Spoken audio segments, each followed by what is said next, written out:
Venezuela में हमला हुआ, मादुरो गिरफ्तार हुए, लेकिन असली लड़ाई अब अमेरिका के भीतर छिड़ गई है।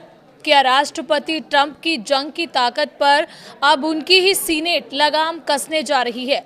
नमस्कार, आप देख रहे हैं न्यूज़ 18 राजस्थान का डिजिटल चैनल और आपके साथ मैं हूं वंदना त्यागी।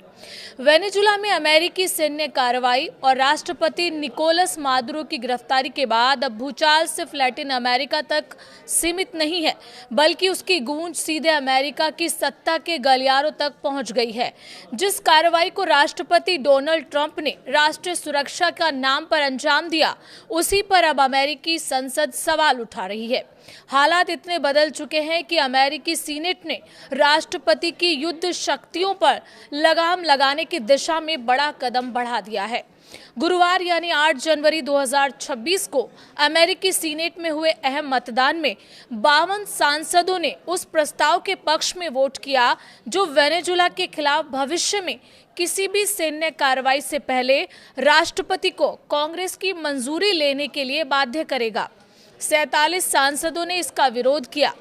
इस वोटिंग की सबसे अहम बात यह रही कि ट्रंप की अपनी पार्टी रिपब्लिकन के 5 सीनेटर डेमोक्रेट्स के साथ खड़े नजर आए, जबकि एक रिपब्लिकन सांसद वोटिंग से गैर हाजिर रहा।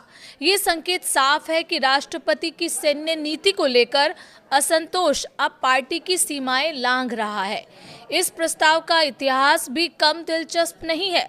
इससे पहले पिछले साल ट्रंप प्रशासन के दबाव में इसी तरह के 2 प्रस्ताव सीनेट में रोके जा चुके थे। नवंबर में तो ये प्रस्ताव महज 2 वोटों से गिर गया था। उस वक्त ट्रंप प्रशासन का दावा था कि वेनेजुला में सत्ता परिवर्तन या बड़े सैन्य हमले की कोई योजना नहीं है, लेकिन मादुरो की गिरफ्तारी और उसके बाद हुए घटनाक्रम ने कई सांसदों को ये सोचने पर मजबूर कर दिया कि कांग्रेस को पूरी जानकारी नहीं दी गई थी। यही वजह है कि अब खुद रिपब्लिकन पार्टी के भीतर से सवाल उठने लगे हैं। इस प्रस्ताव के सह प्रस्तावक रिपब्लिकन सीनेटर रैड पॉल ने साफ कहा है कि उनकी पार्टी के कई नेता राष्ट्रपति की सैन्य शक्तियों को लेकर असहज हैं। उनके साथ डेमोक्रेट सीनेटर टिम केन भी इस प्रस्ताव का नेतृत्व कर रहे हैं। दोनों सीनेटर विदेश संबंध समिति के सदस्य हैं और लंबे समय से ये मांग करते रहे हैं कि युद्ध जैसे फैसलों में कांग्रेस की भूमिका कमजोर नहीं होनी चाहिए। प्रस्ताव के समर्थन में वोट देने वाले रिपब्लिकन सीनेटरों के नाम भी इस कहानी को और वजन देते हैं।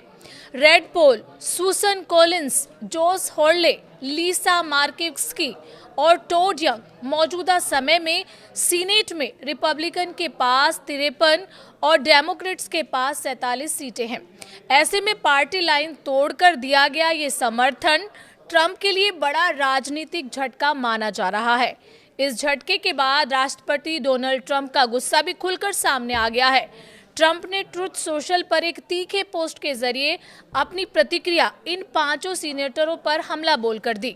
उन्होंने आरोप लगाया कि नेताओं ने डेमोक्रेट्स के साथ मिलकर राष्ट्रपति की सैन्य शक्तियों को कमजोर करने की कोशिश की है, जिससे अमेरिका की राष्ट्रीय सुरक्षा खतरे में पड़ सकती है।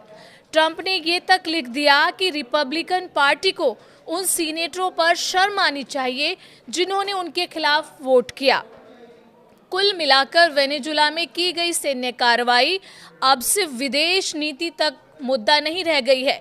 ये अमेरिका के भीतर सत्ता संतुलन, राष्ट्रपति की ताकत और कांग्रेस की भूमिका को लेकर एक नई राजनीतिक लड़ाई की शुरुआत बन चुकी है, जहां सवाल सिर्फ युद्ध का नहीं बल्कि लोकतांत्रिक नियंत्रण और जवाबदेही का है। इस पूरे मसले पर आपकी क्या राय है? कमेंट करके ज़रूर बताएं और चैनल पर नए हैं तो सब्सक्राइब करना बिल्कुल ना भूलें।